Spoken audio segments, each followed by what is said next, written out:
Animado. Vai! Cadê Branca? Aê!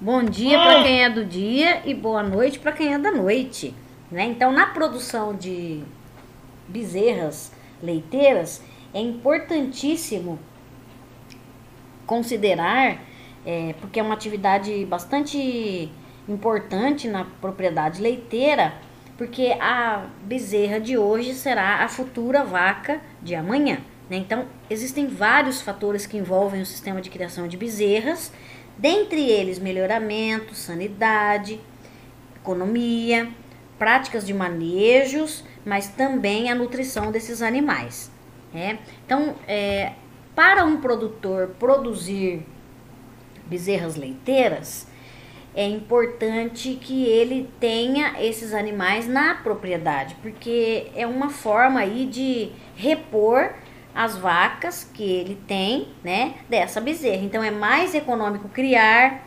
reduz a introdução de doenças.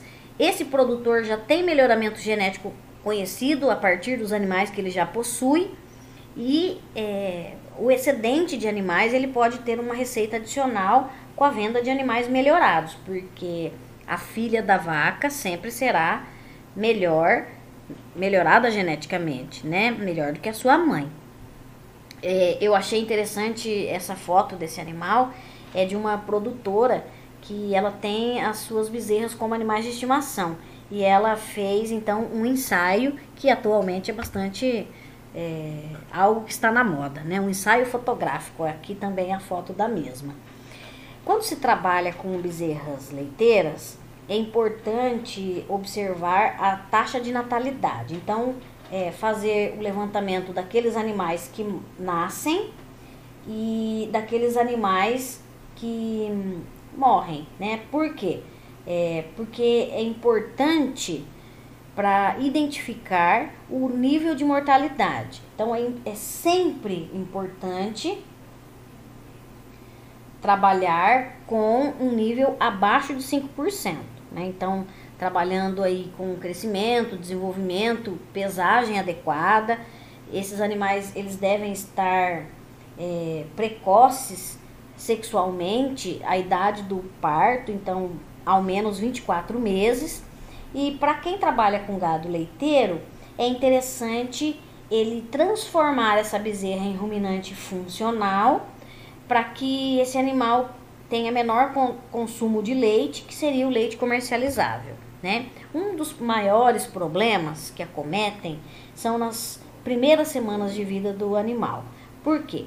Porque muitos desses problemas, como diarreias, infecções, problemas digestivos, acometem principalmente devido a erro de manejo. Então, é importante nós pensarmos que o cuidado dessas bezerras devem ser bem antes do seu nascimento, principalmente na fase de cria, né? Então, os cuidados devem ser antes do parto. Nós sabemos que a criação dessas bezerras é uma etapa fundamental para o sistema de produção leiteira.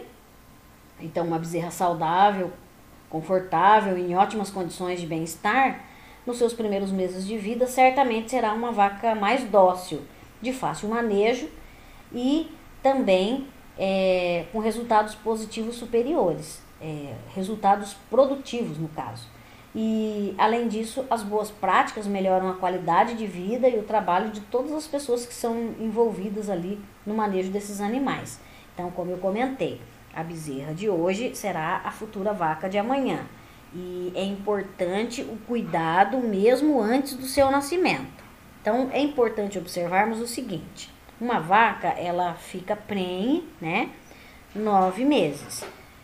O ideal é que ela, com 60 dias que antecede ao parto, eu separá-la, essa parturitente, em um piquete de maternidade. Por quê? Porque 80% do desenvolvimento fetal é no terço final da gestação. Então, eu separando essa vaca em um local mais apropriado, eu posso observar principalmente o desenvolvimento do feto Porque esse animal tem uma capacidade de ingestão menor, né? Já que o espaço abdominal é maior, né? Esses animais crescem, então ocupam um espaço maior e a capacidade de ingestão de alimento dessa vaca é menor. Então é importante administrar uma alimentação de melhor qualidade, tanto volumosa quanto concentrada, para que essa vaca tenha uma produção também de um colostro da melhor qualidade para a sua filha.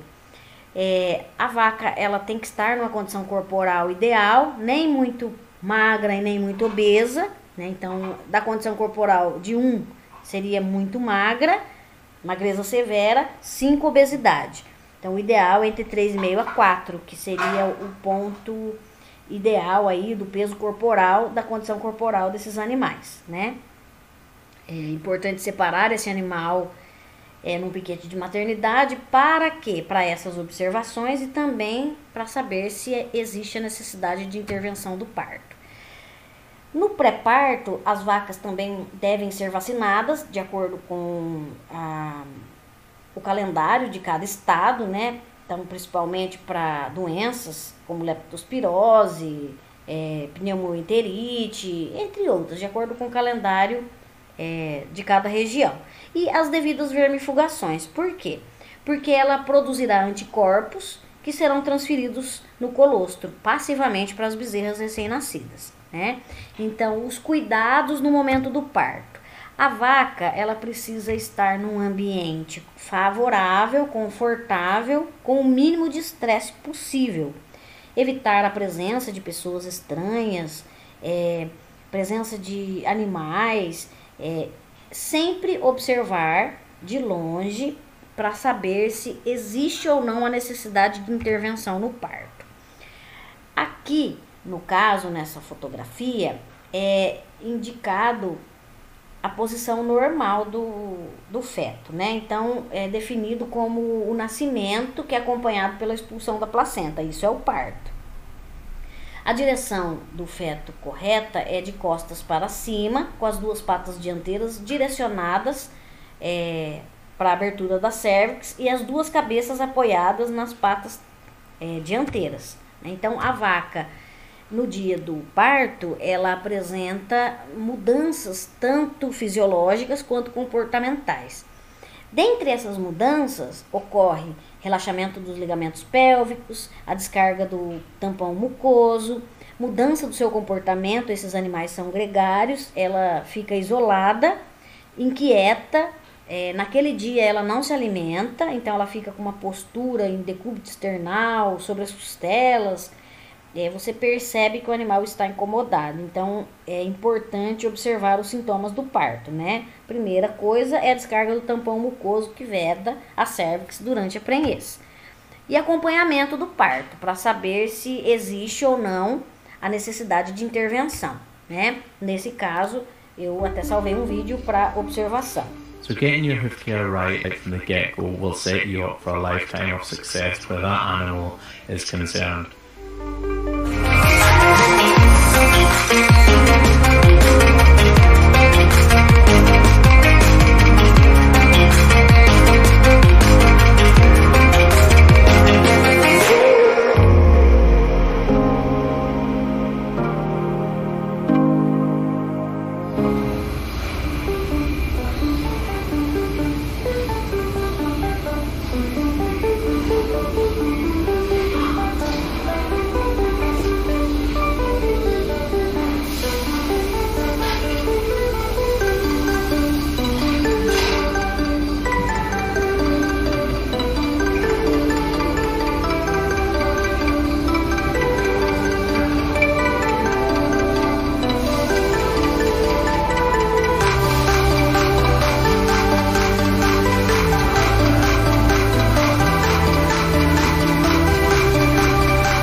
observação do parto, que é considerado o parto normal, né? Então a vaca tem o parto normal sem a intervenção humana.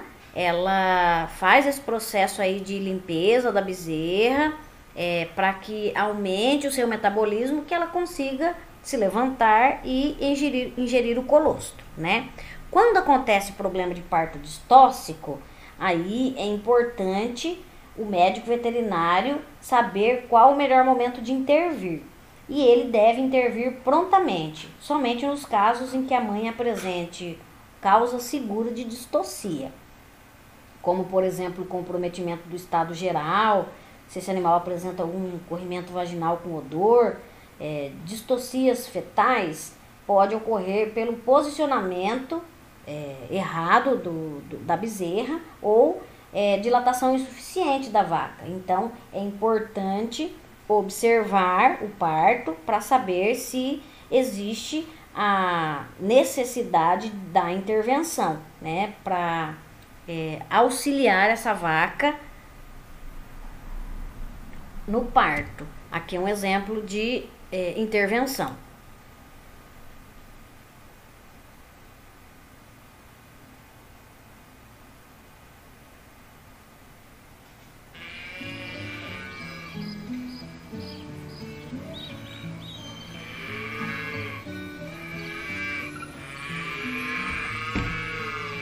Eu venho vindo de uma querência distante, sou um boi errante que nasceu naquela selva. O meu cavalo corre mais que o pensamento, ele vem no passo lento, porque ninguém me espera. Tocando a boiada, eu vou cortando estrada, tocando a boiada, eu vou cortando estrada.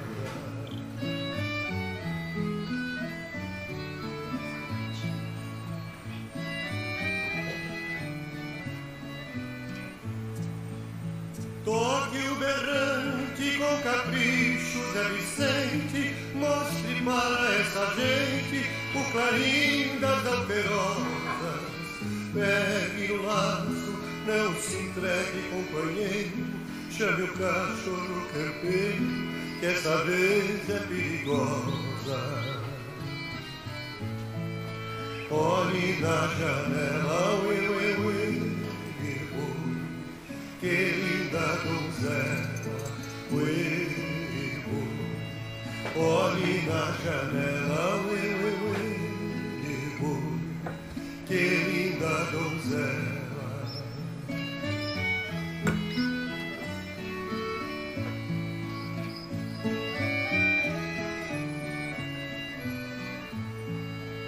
Sou boiadeiro, minha gente, o que é que há? Deixo meu gado passar, vou cumprir com a minha sina. Lá na baixada quero ouvir a sirena, pra lembrar de uma pequena que eu deixei lá em Minas. Ela é culpada, eu viver nas estradas, ela é culpada, eu viver nas estradas.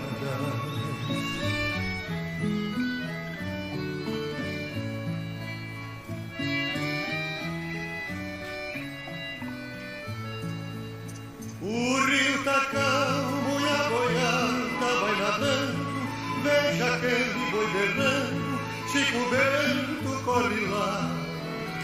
Laço mestiço, sabieiras pirando, e o gado da campana pra viagem continuar. Com destino a Goiás, deixei Minas Gerais, com destino a Goiás,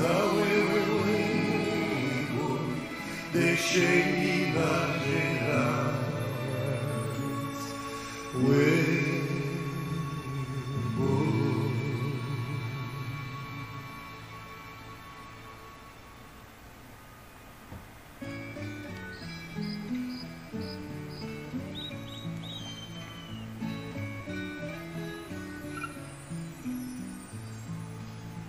Eu venho vindo de uma querência distante, sou um boiadeiro errante que nasceu naquela serra.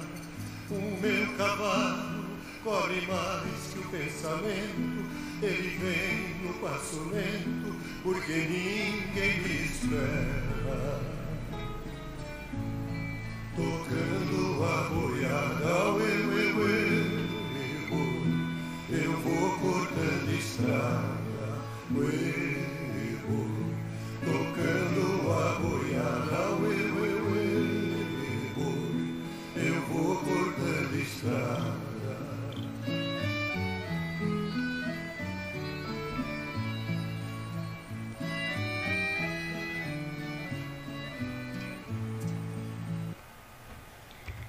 Então, quando intervir, né? A decisão de intervir em um parto requer inúmeras avaliações para que o médico veterinário possa definir rapidamente o seu plano de ação, com a introdução de várias biotecnologias na reprodução animal e com o crescente valor comercial dos produtos de uma gestação.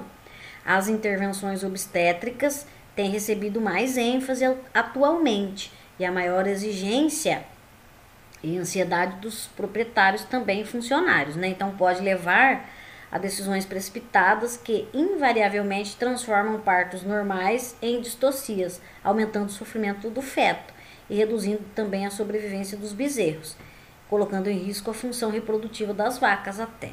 Então o parto é importante observar primeiro a parturiente para garantir o nascimento de um bezerro viável e promover uma transição suave do período seco para a lactação.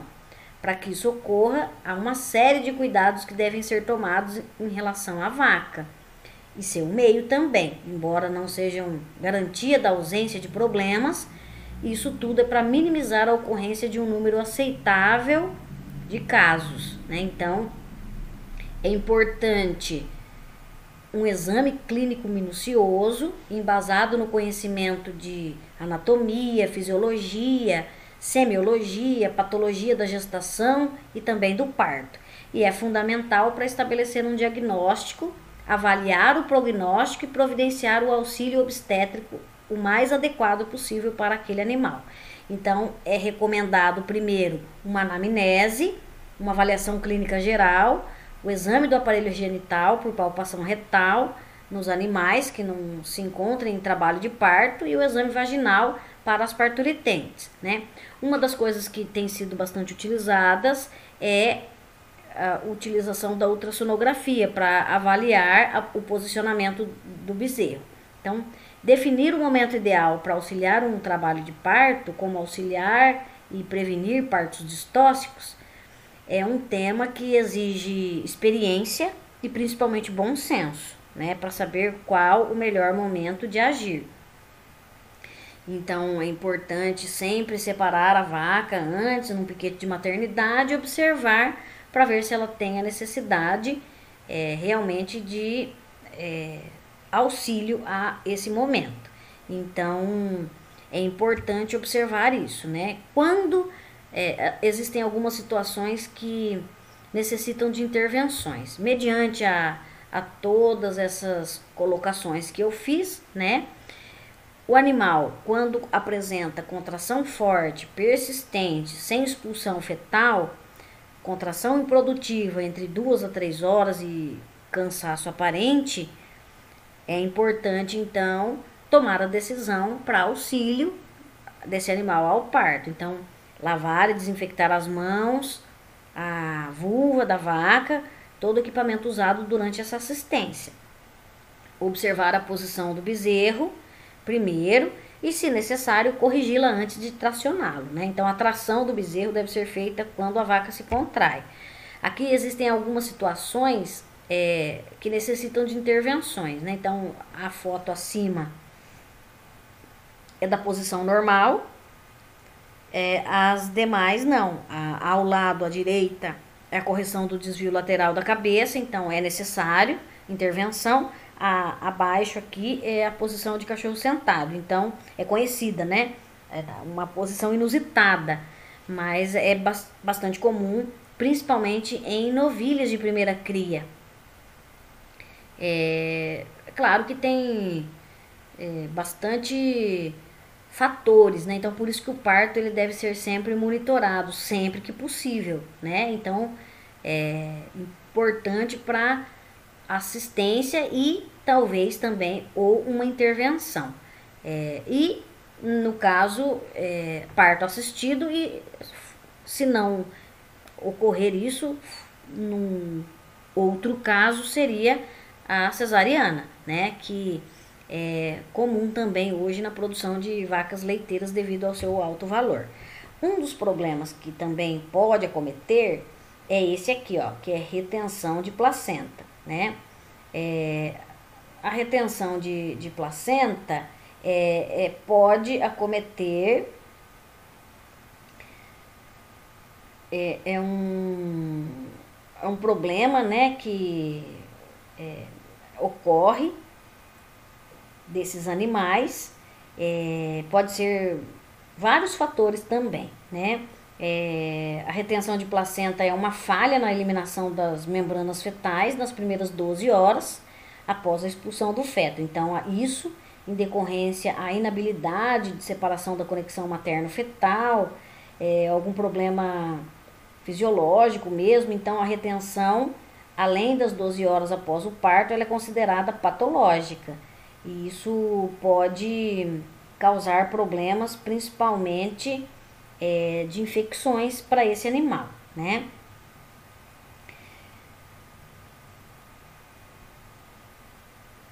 Geralmente, existem algumas causas que pode acontecer isso, né? O sistema imunológico não pode estar funcionando adequadamente, ela pode não produzir cortisol em um nível fisiológico suficiente, e qualquer alteração do nível de cortisol, qualquer que seja, né, esse fator estressante que aumente o nível de cortisol, reduz a capacidade da resposta imune dessa vaca. Então, essa também pode ser uma das causas, né? Mas deficiência nutricional pode causar problema de retenção de placenta, falha no manejo é uma delas, né? Distúrbios endócrinos, duração anormal da gestação, deficiências imunológicas e fatores ambientais estressantes pode ser um desses fatores que acometem esse problema. Tem várias formas de tratamento, né? Mas tem um erro que é muito comum, que é cometido pelo produtor ou uma pessoa que desconhece, né? Um dos maiores erros é não tratar esse problema. Mas tem um erro também que tem produtor que remove essa placenta manualmente. E aí essa remoção manual pode resultar em infecções uterinas mais graves e mais frequentes. Então é importante observar, né, o tratamento correto, seletivo para tal. Geralmente é utilizado aí antibiótico terapia sistêmica, que é uma das formas já no tratamento, que vocês verão lá na disciplina de clínica, que é interessantíssima. Mas como a nossa disciplina é nutrição animal, então é importante trabalhar com a nutrição em dietas aniônicas e catiônicas, que são utilizadas no pré e pós-parto, essas dietas, e aí também separar o animal. Então toda a questão de bem-estar, de controle de estresse desses animais, isso influencia muitíssimo na retenção de placenta. Quando essa retenção não é devidamente tratada, esse animal vai apresentar esses problemas em quadros mais avançados, né? Ela fica letárgica. Na verdade, é melhor prevenir do que tratar, né? Então, a prevenção é principalmente uma implantação de programa nutricional e de saúde, além do manejo de vacas naquela fase de transição, né, buscando melhorar o sistema imunológico dela e evitando estresse. Além disso, higiene e técnicas durante a assistência ao parto precisa ser feita de forma correta para que não ocorra maior contaminação, né? Então, existem várias consequências, principalmente comprometendo o desempenho reprodutivo dessa vaca, atrasando esse processo de desempenho, né? E o reinício, porque ela precisa passar por um processo de involução uterina para reiniciar a atividade ovariana no pós-parto. E aí isso pode aumentar a ocorrência de infecções uterinas. Nesse caso, o animal apresenta letárgico, anoréxico, inapetente, febril, né, devido a infecções uterinas, sendo essas aí uma das principais razões acometendo também por essa patologia baixa fertilidade. Então, é importante. Essa é uma das patologias do sistema reprodutivo e doenças uterinas importantes que precisam ter o devido cuidado para que isso não ocorra. Um outro problema também é esse, prolapso uterino, prolapso de reto, né? Que é comum, então, esse animal, quando apresenta esse problema de prolapso uterino, um dos problemas aí é a descida do útero para o interior da vagina, né? Então isso é causado pelo enfraquecimento de músculos.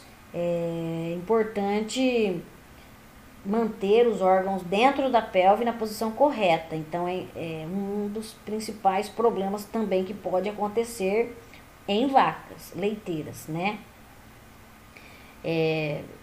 Também uma das coisas que se trabalha aí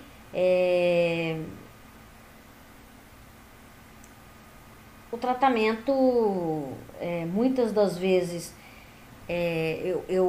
se trabalha o tratamento desses animais, né? O prolapso ele é caracterizado como a saída da mucosa vaginal para a rima vulvar, que pode ocorrer em todas as espécies animais, né? Principalmente nas gestantes. É muito frequente, isso é frequente em vacas leiteiras, é uma afecção que se distingue da inversão da vagina. Então, nos ruminantes, esse prolapso vaginal usualmente ocorre no final da gestação e ocasionalmente após o parto, quando pode estar associado ao prolapso uterino. Então, o prolapso vaginal, o prolapso uterino, metrites, tem a ver também com o problema de partos distóxicos, né? Tem vários fatores, né? Pode ser predisposição hereditária, flacidez do diafragma pélvico, devido ao efeito do estrogênio, a gestação também influencia, a idade avançada da vaca, quadros de hipocalcemia, que é de origem nutricional, distensão exagerada do útero, tração forçada, excesso de gordura perivaginal, cistos ovarianos. Então, o que se deve fazer aqui é recolocar os tecidos prolapsados na sua posição natural e evitar que ocorra, que aquilo volte a acontecer, né? Que aquilo seja recidivo. E permitir que o animal tenha uma vida reprodutiva normal. Então, é importante fazer a limpeza, desinfecção da região perineal, das partes prolapsadas, utilizando soluções antissépticas indicadas, né? Examinar cuidadosamente a mucosa, se existe algum tipo de lesão, e aplicar produtos analgésicos, pomadas, né? No caso, anti-inflamatórias, analgésicas, antimicrobianas, e o reposicionamento do órgão simples, né, facilitado, pode utilizar até anestésico, antibiótico terapia depois, anti-inflamatório e cálcio para reforçar aí esse animal. E geralmente, quando esse animal apresenta esse quadro, se é de origem genética, é importante retirar o animal da reprodução, né? Bom, e quais os cuidados após o parto? Assistência técnica ao recém-nascido. Primeiro, eu preciso estimular esse animal à respiração, né? A gente sabe que quando ele nasce, às vezes ele pode ter dificuldades. Vocês viram naquele vídeo, nos dois, né? A vaca fazendo esse processo de lambedura, a mãe natureza é sábia, e também aquele parto assistido, eles fizeram exatamente o que deve ser feito, né? Retiraram o muco pressionando os polegares sobre a ponte do nariz e dentro da boca em direção ao nariz, para retirada do líquido dos pulmões. Então, existem casos de levantar a bezerra pelo quarto traseiro, pressionando esse animal, né, para retirada do acúmulo de líquido dos pulmões. Também pode ser feito o estímulo à respiração através de água fria sobre a cabeça da bezerra, né? Um outro aspecto importantíssimo é a cura do cordão umbilical, né? É importante, o mais rápido possível, fazer a cura do cordão umbilical, porque é um local que pode ter muitos problemas de contaminação e ela pode vir a ter problema de septicemias, por exemplo, né? Então a cura do umbigo ela deve ser realizada imediatamente após o nascimento e repetida aí pelo menos nos 3 primeiros dias de vida da bezerra.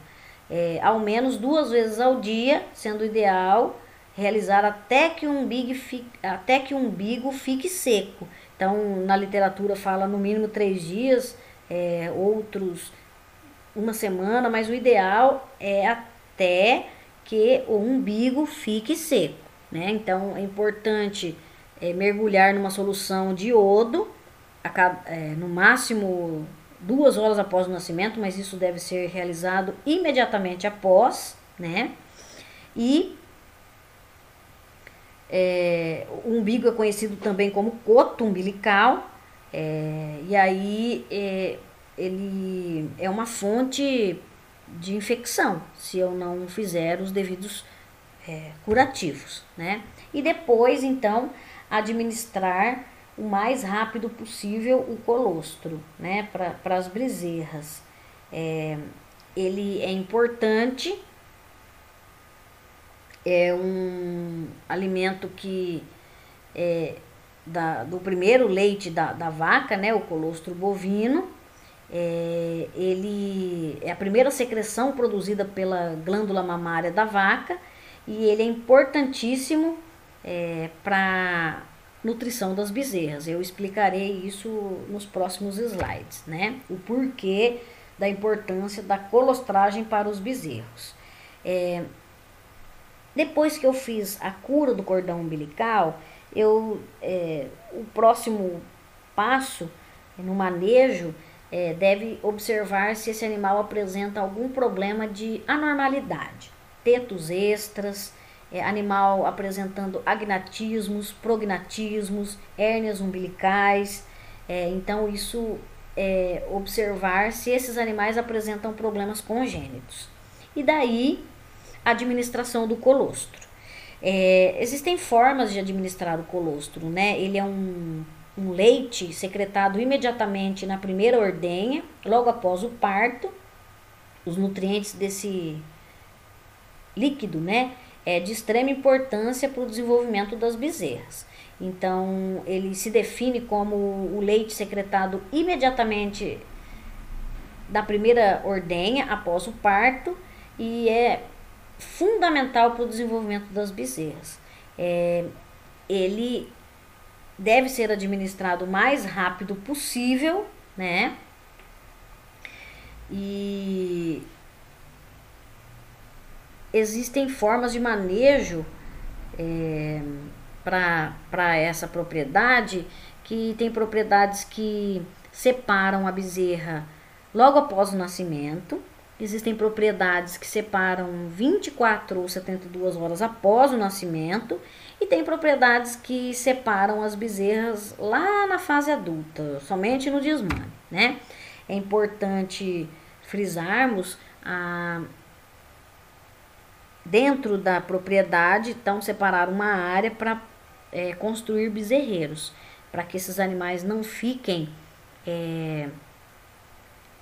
passando por situações de problemas climáticos que afetam esses animais, né? Sol, chuva, intempéries. Então é importante instalar esses bezerreiros próximos às casas dos funcionários, para observar também o desenvolvimento desses animais. Eles precisam também de sombra, né? O anticorpo, ele é importante, né? Daqui a pouco eu explico o porquê. Uma outra situação no manejo é identificação dos animais. Existem várias formas de identificar, mas a mais utilizada e a mais difundida é o brinco, porque ali tem a numeração individual, permite um controle do rebanho, principalmente na fase lá da reprodução, né? E acompanhamento de melhoramento genético. Aqui é o colostro. Então, como que funciona? O colostro, como eu comentei, ele é o primeiro leite da vaca, né? E ele é rico principalmente em sólidos totais e quantidade de anticorpos. A transferência da imunidade desses anticorpos somente é dada pela forma passiva. Então, os anticorpos ou imunoglobulinas são proteínas encontradas normalmente na circulação sanguínea e compõem uma parte importante do sistema imune dos bovinos.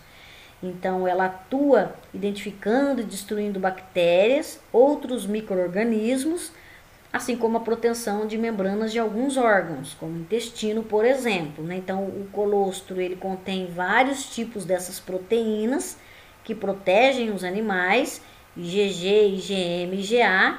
Então, por isso que o rebanho é importante essa transferência de imunidade passiva, né? É um papel importantíssimo no sistema imunológico. E ele desempenha também uma função nutritiva, porque ele é rico, principalmente em energia, sólidos totais, gordura, proteína, minerais, vitaminas, entre outros constituintes, né? Que tem também a finalidade importante nutricional.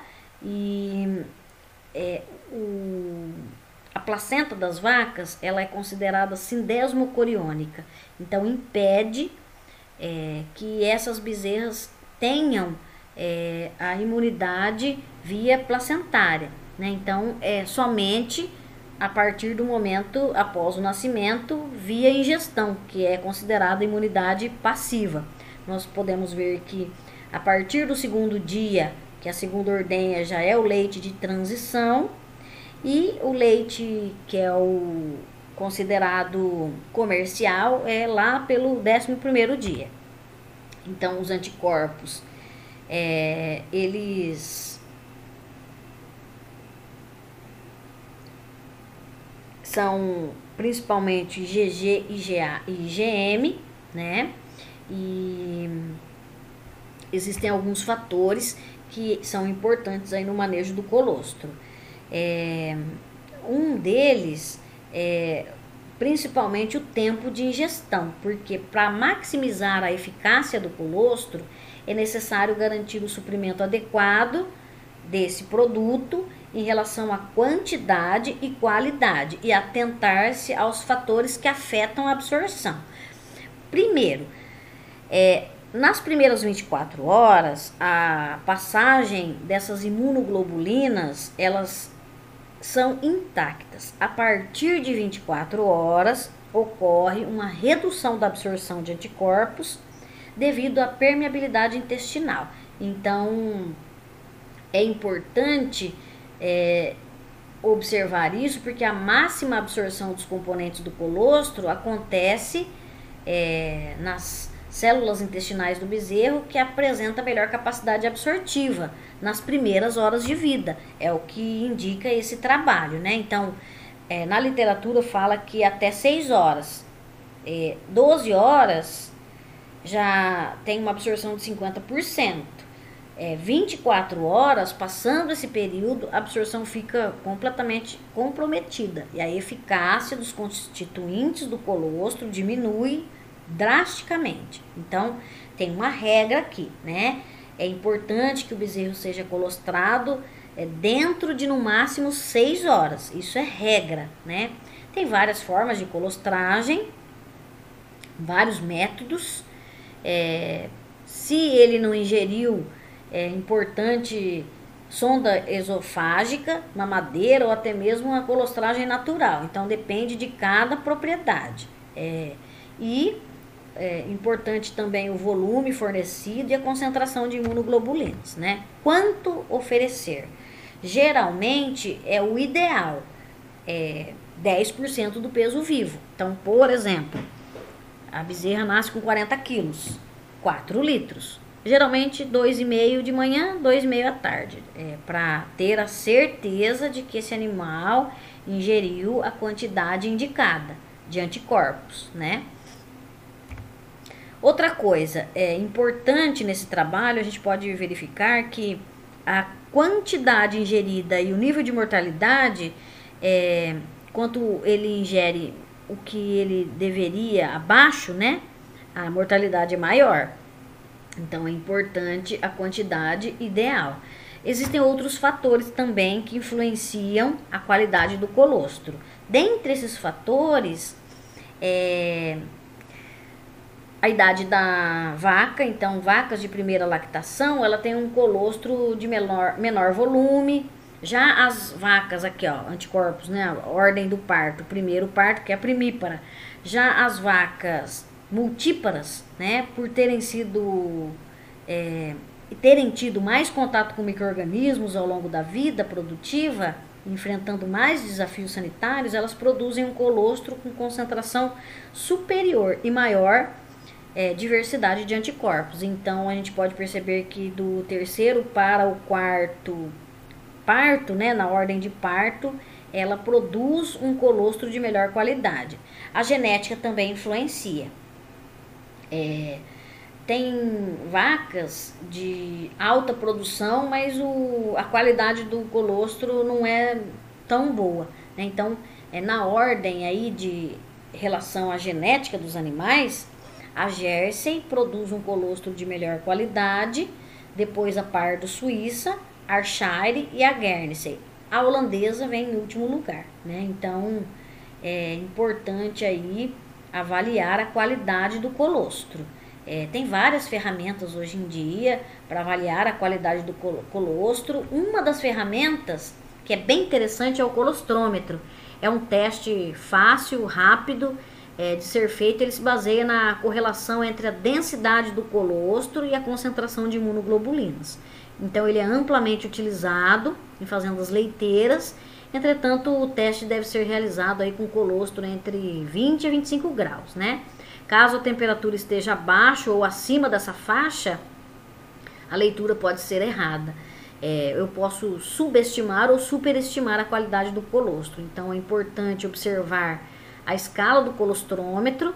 Ele tem intervalos aí de 5 miligramas de imunoglobulinas por mililitros e ele é dividido em cores.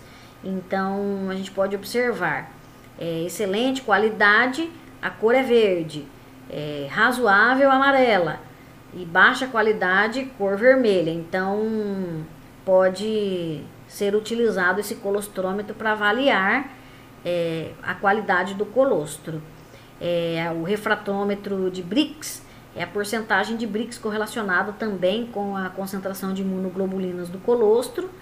Existem 2 tipos de refratômetros de Brix, o óptico e o digital. Então ambos devem ser posicionados perpendicularmente a uma fonte de luz para que o percentual seja calculado e o valor considerado confiável após essa avaliação. Então um colostro também de boa qualidade deve conter aí pelo menos acima de 50 miligramas por ml, em torno de 21% Brix, né? Isso é importante. Então, daquela propriedade que o produtor tem uma vaca Jersey de terceira para quarta cria, ele pode fazer o quê? Após a avaliação, ou faz a avaliação, o melhor colostro, ele faz um banco de colostro, né?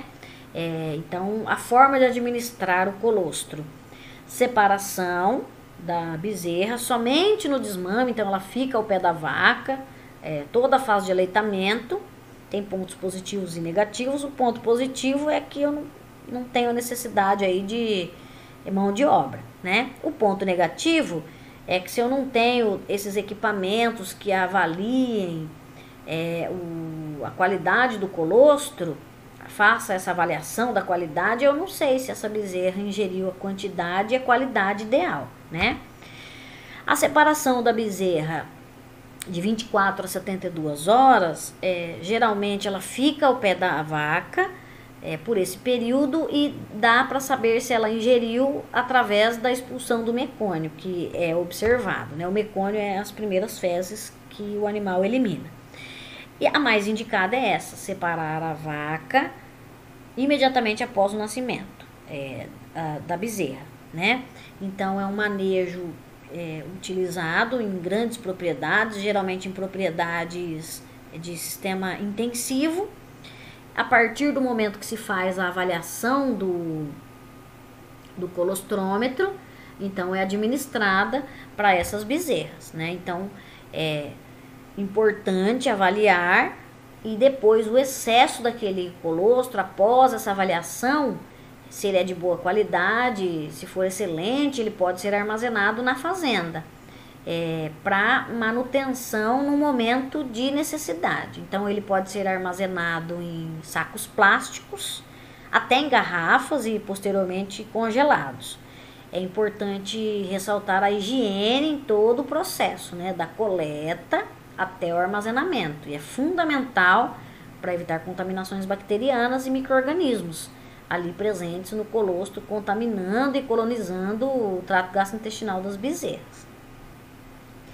É importante enfatizar uma coisa também, né? Geralmente o produtor ou lá na propriedade congela porções de 1,5 kg a 2 kg, ou 1,5 litro a 2 litros de garrafa PET, por exemplo, né? Importante frisar que o descongelamento deve ser realizado em banho-maria. Ele não deve ultrapassar a temperatura de 50 graus Celsius para evitar a destruição de alguns constituintes mais sensíveis, principalmente anticorpos. Então o fornecimento deve ser com o colostro bem próximo à temperatura corporal dos bezerros, 39 graus, temperatura de mamadeira, de bebê, né, para ter uma eficácia melhor. Nessa propriedade que eu estive, eles trabalham com o colostro fermentado. Então, na propriedade não tinha mais espaço para congelar no freezer. Então, eles faziam análise do colostro, o leite que era de transição, um leite que ia ser descartado na propriedade, eles congelavam o colostro e daí faziam esse tipo de leite que é fermentado, né? É conhecido também como silagem de colostro, bem conhecido pelos produtores, né? Silagem de colostro.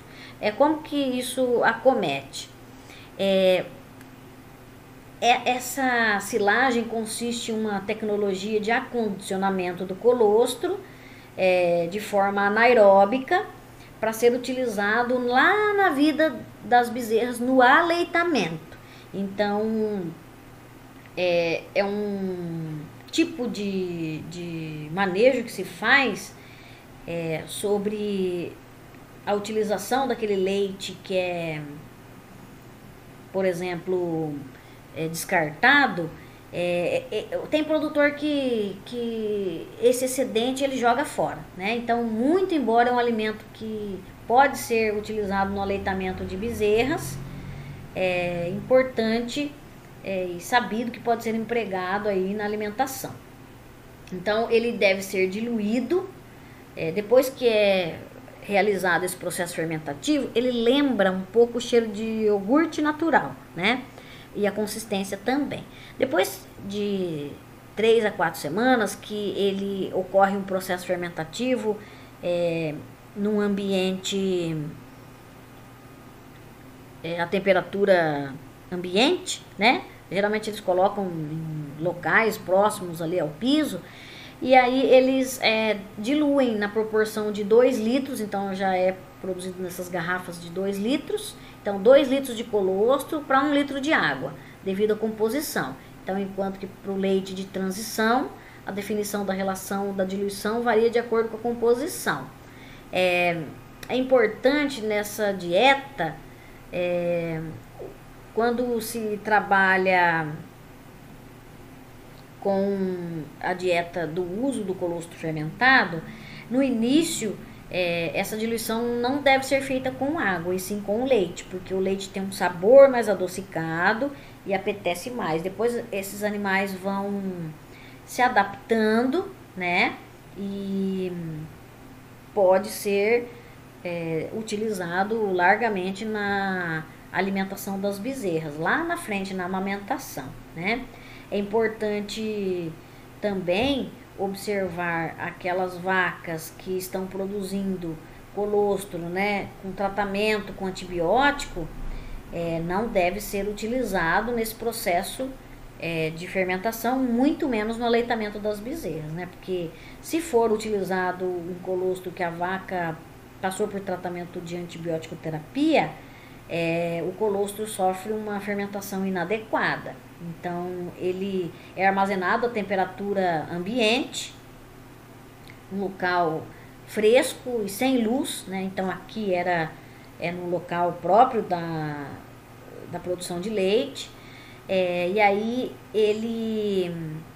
muitas pessoas colocam até no refrigerador, mas a essa temperatura, num ambiente que não tenha luz e nem calor em excesso, né, ele consegue aí uma boa fermentação, né, porque senão ele vai ter problema de produção de mofo e decomposição de proteína, e a acidez é muito alta, então pode ocorrer problema na rejeição das bezerras em relação a esse ácido, né?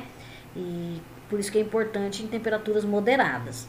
Ele tem que ter aí um pH de aproximadamente 4,5 para que essas bezerras não tenham tanta essa rejeição. Ele não pode ser armazenado por mais de 4 semanas.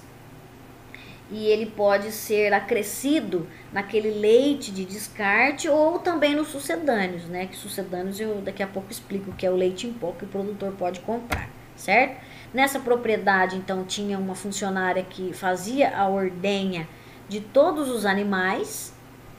E aí ela ordenhava as vacas com colostro, com leite de transição, toda a parte da produção aí do leite que não era fornecido para as bezerras imediatamente, era utilizado para o aleitamento, né? Então, é importante essa utilização. O leite de transição tem muito produtor que descarta, como eu comentei, né? E nesse caso eles utilizavam. Uma outra coisa que pode ser utilizado o substituto do colostro, né, que salva a vida de muitas bezerras. Então o substituto do colostro ele pode ser constituído de imunoglobulina bovina, oriunda do leite liofilizado, tem soro de leite, o colostro bovino. Ele pode também ser o substituto do leite, né? É o substituto do colostro. Às vezes pode não acontecer a ingestão do colostro, ou de boa qualidade, ou pelo bezerro que é recém-nascido pode ter acontecido algum problema. Por exemplo, a partoritente veio a óbito, ou abandono mesmo da cria, né? É bastante comum quando eu coloco bezerras mais jovens com vacas mais velhas, elas têm um problema de hierarquia, sofrem muito estresse, isso acontece muito com gado de corte. Então, às vezes há casos de vacas que abandonam as suas crias, mas também pode ocorrer problema de morte. Então, o fornecimento do substituto de colostro, ele é muito eficiente, ele tem aí uma adequada transferência de imunidade passiva, e a adoção deve ser feita de forma estratégica, né, para resolver o problema de qualidade ou de quantidade de colostro disponível. Tem que ser adotado para uma padronização da colostragem e a redução de transmissão de patógenos. Então tem uma receita que é utilizada, meio litro de água, um ovo, meia colher de rícino e meio litro de leite. Administrar isso durante um período de 4 dias, porque o ovo possui uma proteína que é muito parecida com a proteína do colostro, que é a ovoalbumina, né? Uma outra situação pode ser também vaca ama de leite, né? Ou vaca substituta. Nesse caso, a vaca que é substituta no momento do colostro, né? Às vezes pode acontecer, por exemplo, da mãe abandonar a cria, né? Ou a vaca morrer, né? Então pode acometer isso. E a vaca que é ama de leite é como se fosse uma mãe de aluguel, né? Uma mãe alugada, no caso. Então é importante, aquele bezerro que ficou órfão, por exemplo, deve ser observado. E aí ele é importante o colostro para esse bezerro. Então aquele bezerro que é órfão, ele requer cuidados especiais para sua sobrevivência. Então é importante o animal receber o colostro secretado nos primeiros dias de amamentação pós-parto. Tem propriedade que já tem o banco de colostro para esses casos, né? Então, mas pode acontecer de rejeição. Então ele começa a mamar de 2 a 5 horas após o nascimento, e cada mamada dura pouco. E às vezes também eu tenho um animal que ficou órfão, eu preciso cuidar deles, né? E uma delas é o cuidado de vacas, né? Para esse tipo de manejo. Então, existem várias formas de fazer com que uma vaca se torne aí ama. Uma delas é você aplicar creolina aqui no lombo da bezerra, da filha, né? E creolina na bezerra órfã. E depois colocar um pouco de creolina no nariz da vaca. Ela fica um pouco confusa, porque o animal é muito assim de cheiro, né? E ele pode, nesse caso, aceitar a bezerra que é a órfã, né? Então há muitos casos aí de problema de habilidade materna também, das fêmeas, que podem ocorrer problema de rejeição. E é importante observar e ter uma vaca para essas situações quando não se tem o banco de colostro, né?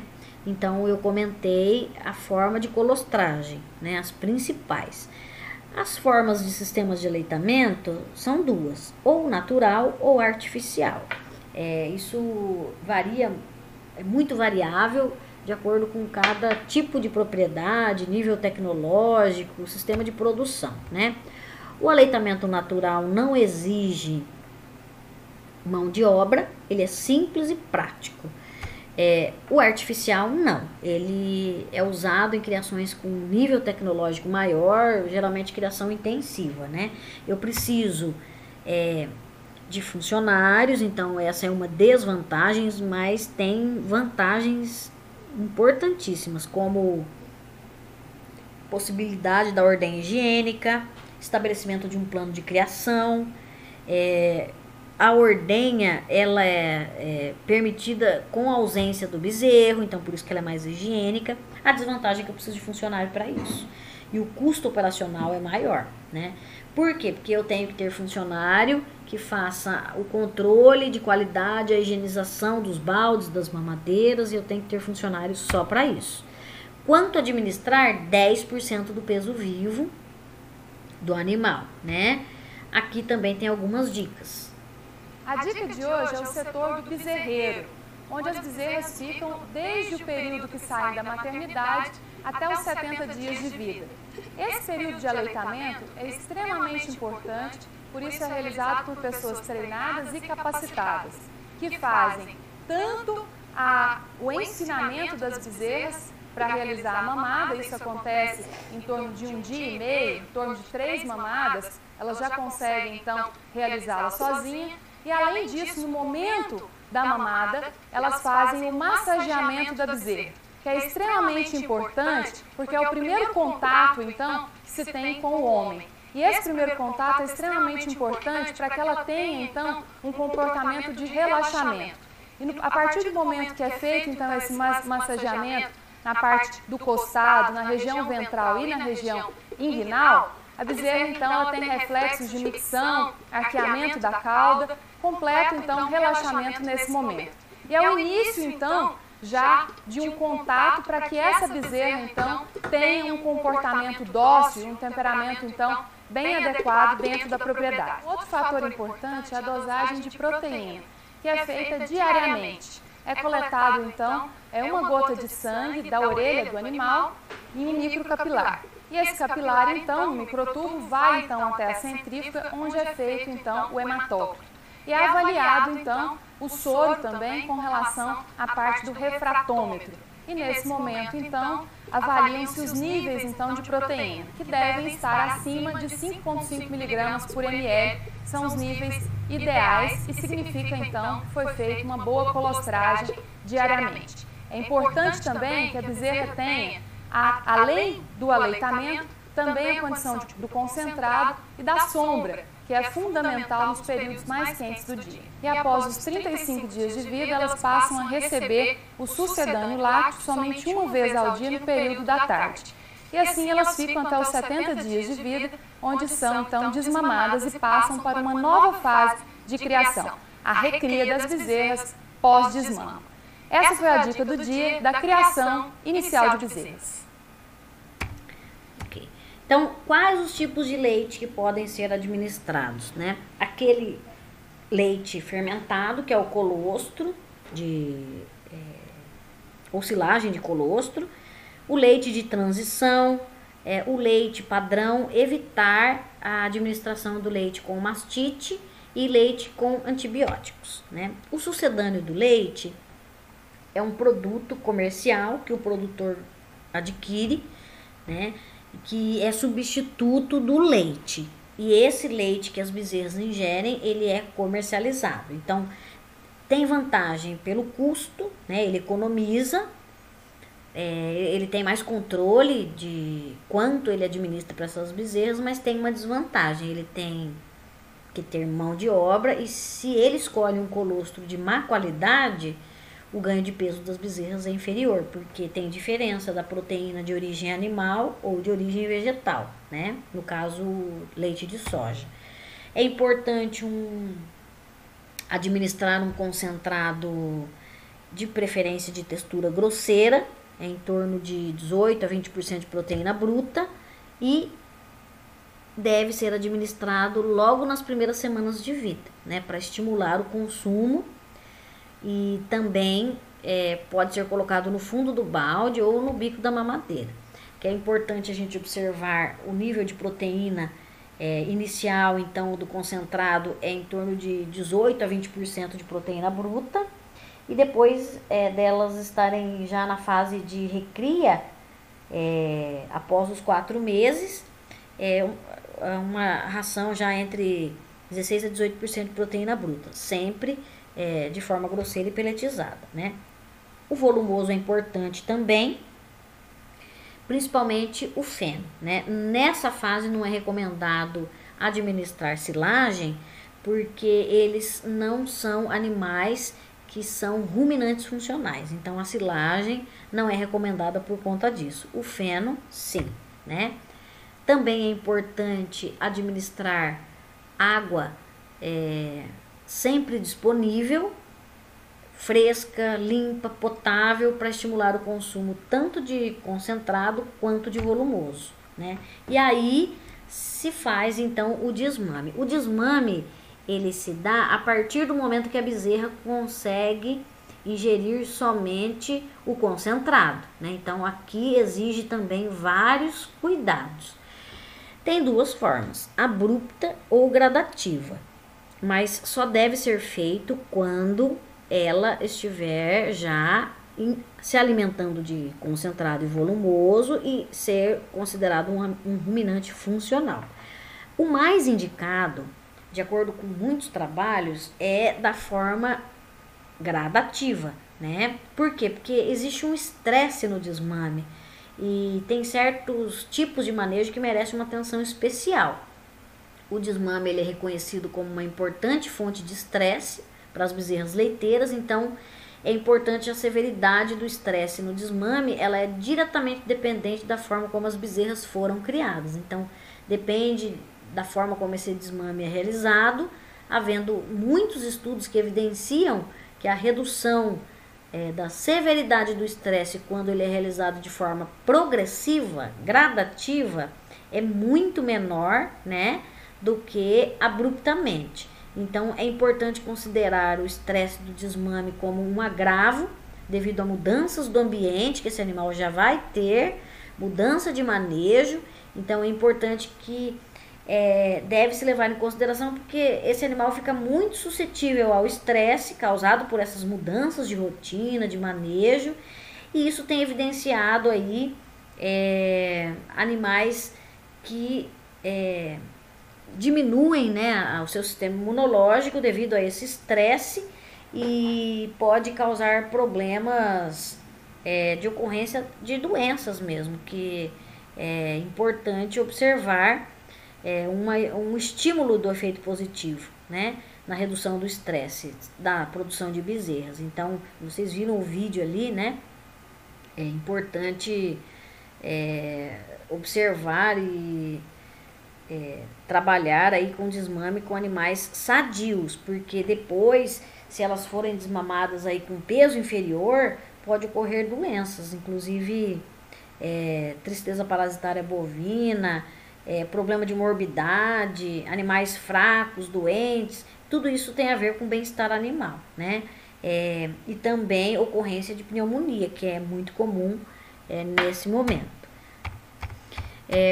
Outro fato é importante, né, fornecer um feno de excelente qualidade e ela deve ser desmamada a partir do momento que ela tenha, então, ela seja considerada uma ruminante funcional, né? Porque o animal, quando é jovem, ele possui no seu trato gastrointestinal o abomaso, que é o estômago verdadeiro em maiores proporções, o rumen ainda é rudimentar, então quando eu alimento esse animal com alimentos sólidos ao invés de alimentos líquidos, né, ele tem a goteira esofágica, então essa goteira esofágica ela vai perdendo a sua capacidade.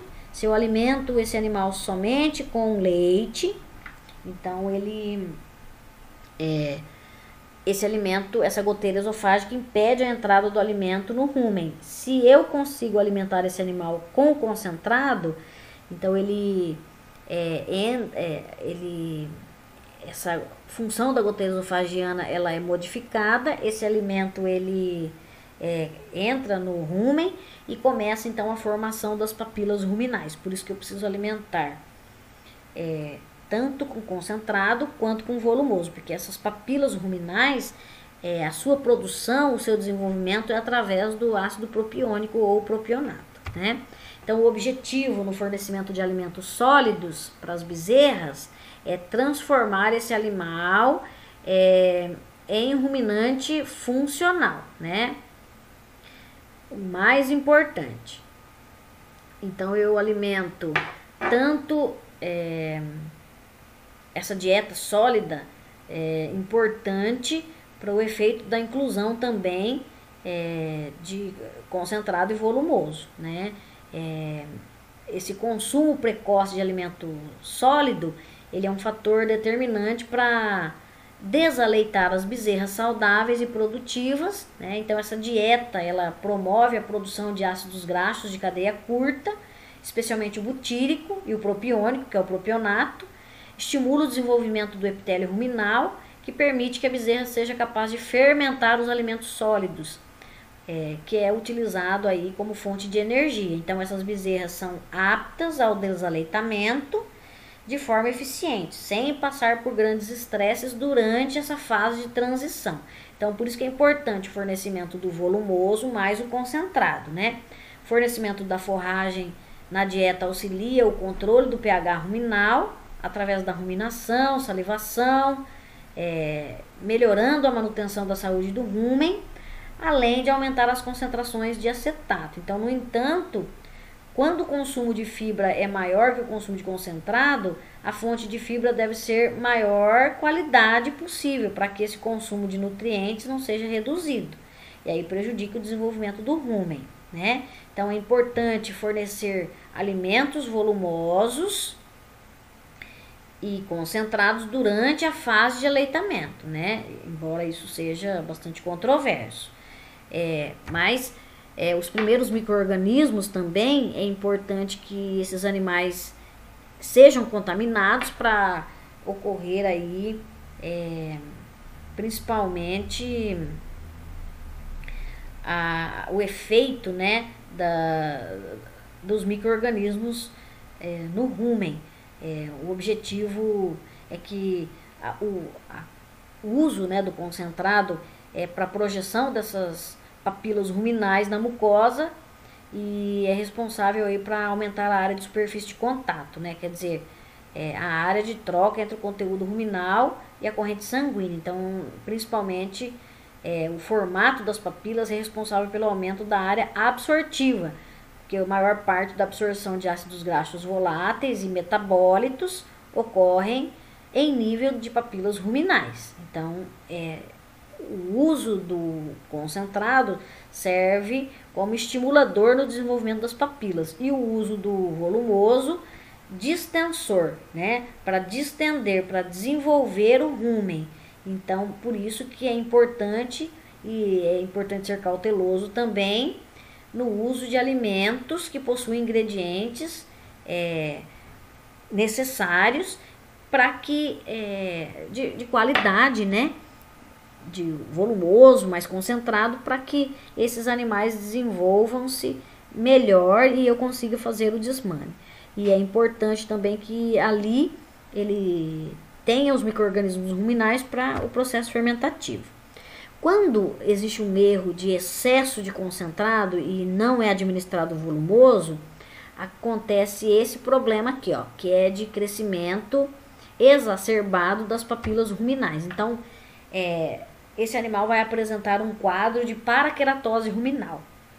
É formado pelo excesso de queratina da superfície da papila e isso impede a absorção de ácidos graxos voláteis, né?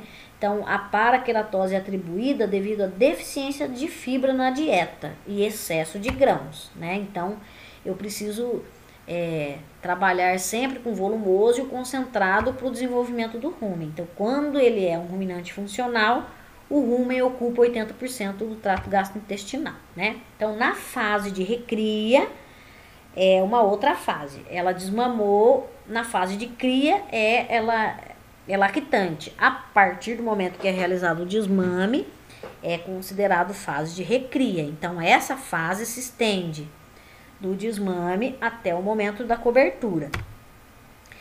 Esse animal, é importante que ele esteja aí, a idade ao primeiro parto com 24 meses, né, em raças grandes, pesando 330 quilos para parir com 500 quilos. Então, extremos é indesejável, porque vacas obesas podem ter propensão a partos distóxicos, problemas metabólicos, né?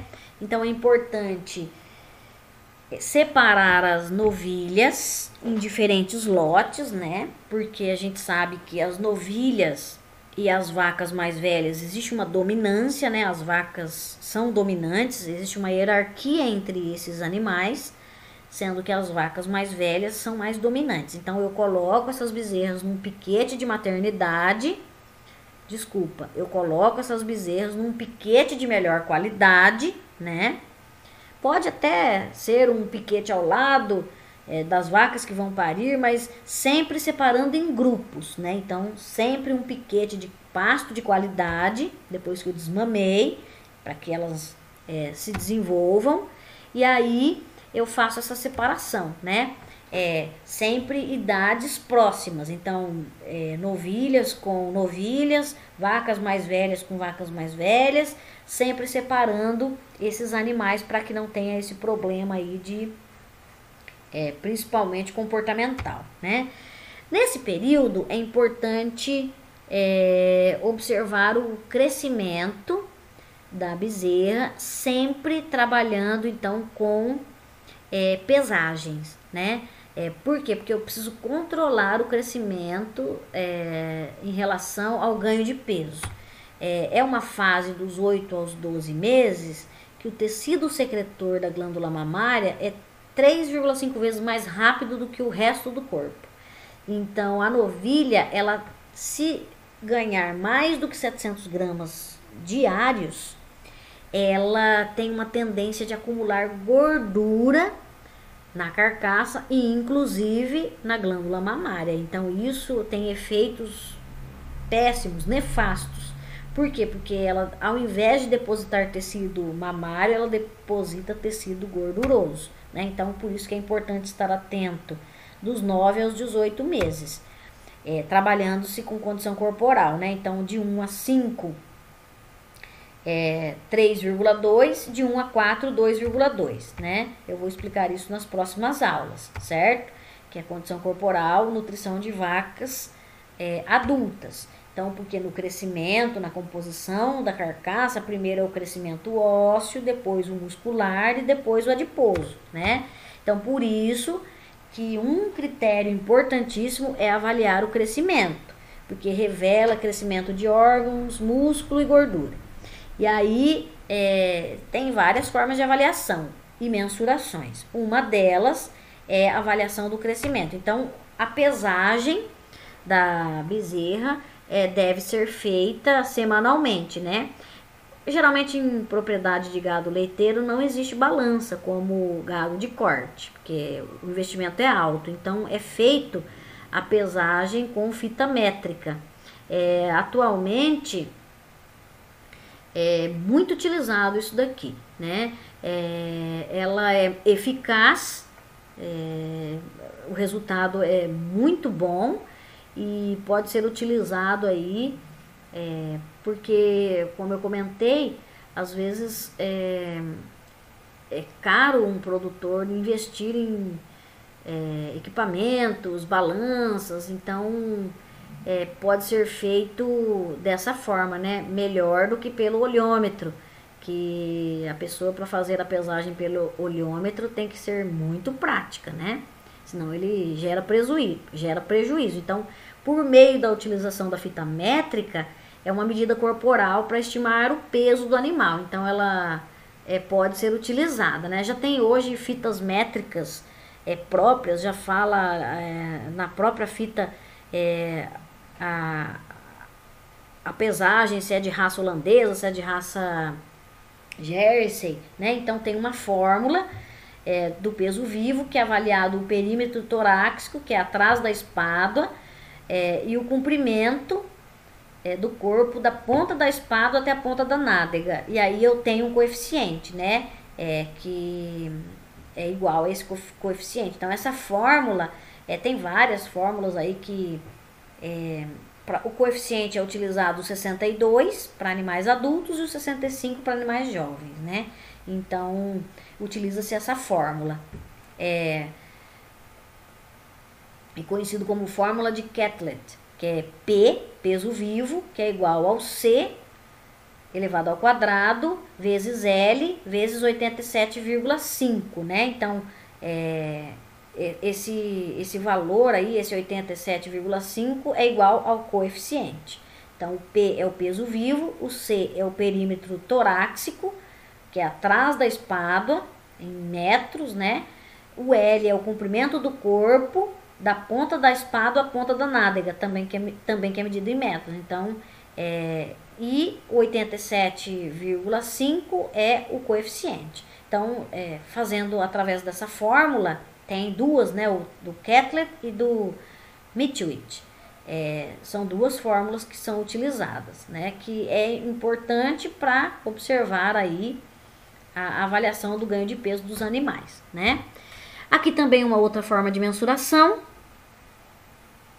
onde trabalha-se com a idade e a altura do animal, né, é possível. É importante nessa fase manter o ganho de peso, né? Elas não podem nem ser subnutridas e supernutridas. Então, trabalha-se dos 3 aos 6 meses, relação volumoso concentrado, volumoso 80%, concentrado 20%, né? Vai trabalhando aí entre 20 a 80, 40, 60, por exemplo. Dos 7 aos 12 meses, diminui a quantidade de concentrado e aumenta de volumoso, desde que esse volumoso seja excelente a qualidade, né? Para evitar quadros de subnutrição, porque eu não quero animais obesos, mas muito menos subnutridos, né? Porque aqui provavelmente é um problema de manejo. Ou tem muito animal, pouco alimento, problemas de pouco espaço nos comedouros. Aqui pode acontecer também de novilhas estarem nos mesmos lotes que as vacas mais velhas. As vacas mais velhas, como eu comentei, são mais dominantes e impedem que as novilhas se aproximem dos comedouros, né? Ou problema sanitário. Então, tanto animal magro, subnutrido quanto obeso é ruim, né? Então, o porquê fazer o acompanhamento de ganho de peso desses animais? Porque nessa fase, se as novilhas estiverem obesas, esse excesso de gordura ele tem um efeito nefasto na vida produtiva dessa vaca futura, né? Então, essa gordura que é depositada no piso da glândula mamária, ela dificulta o desenvolvimento do tecido secretório. Então, ali tem um edema que, ao invés de tecido adiposo, tecido mamário tem tecido adiposo, esse tecido adiposo dificulta a circulação linfática. E aí, essas novilhas também terão problema de partos distóxicos, problemas metabólicos. Então, várias pesquisas foram realizadas e admite-se ganhos não mais superiores do que 780 gramas por dia para bezerras, novilhas de raças grandes e gigantes, né? E 500 gramas aí para animais de raças menores, Jersey, por exemplo. Então, sempre o devido cuidado em relação a isso, né? Considerações finais, então.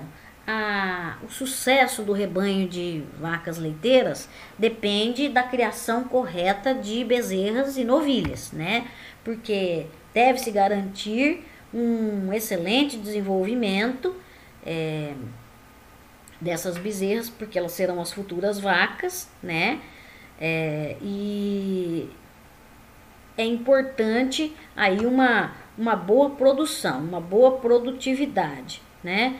Em relação à produção de vacas leiteiras. Então, existem alguns pontos chaves para melhorar a eficiência do gado leiteiro, né? Bem-estar é um dos fatores que impacta a produtividade dessas vacas leiteiras também.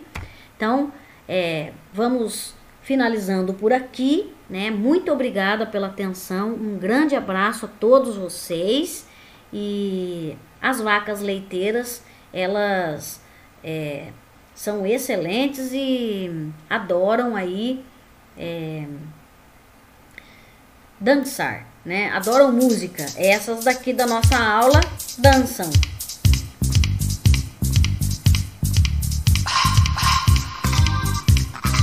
Cantam e dançam e encantam. Um abraço a todos, tá? Tudo de bom pra vocês. Fiquem com Deus.